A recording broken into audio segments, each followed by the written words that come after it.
A lot of artists don't know this, but curators certainly do, is that when you select, whether it's a solo exhibition or a group show, you intimately become very acquainted with these works to the degree that you're always thinking about them.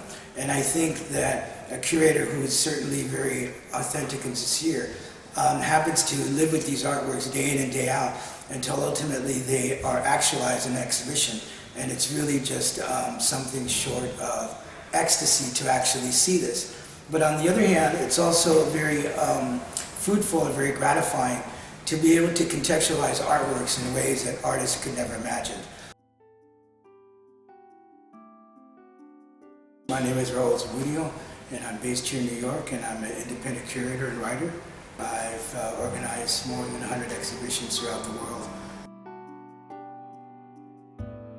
Angelus Novus is based on the Paul Klee print that was in a collection of Walter Benjamin.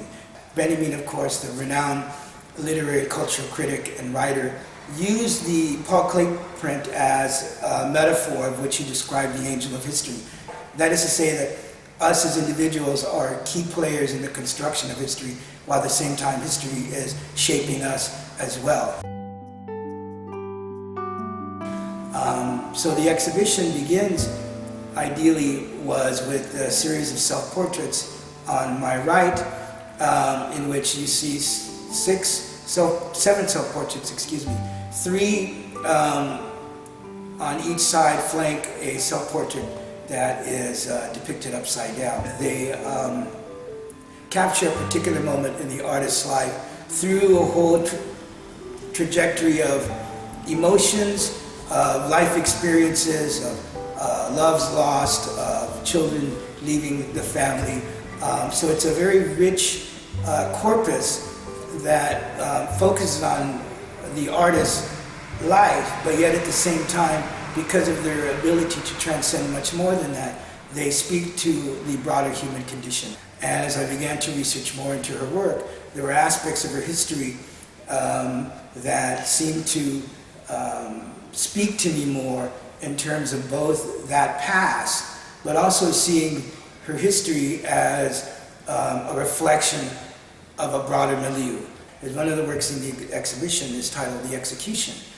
And it's based on Edouard Manet's iconic painting, The Execution of Emperor Maximilian, painted in 1886. And in that iconic work, you see the emperor being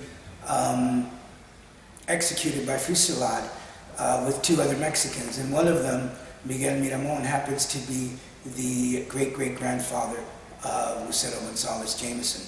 And of course, considered now to be a traitor at that time of Mexico. I found this pedigree quite fascinating.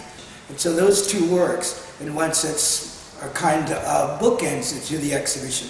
On the one hand, the self-portrait corpus, and on the other hand, the execution that harks back to the great-great-grandfather, while the self-portraits are here images of today.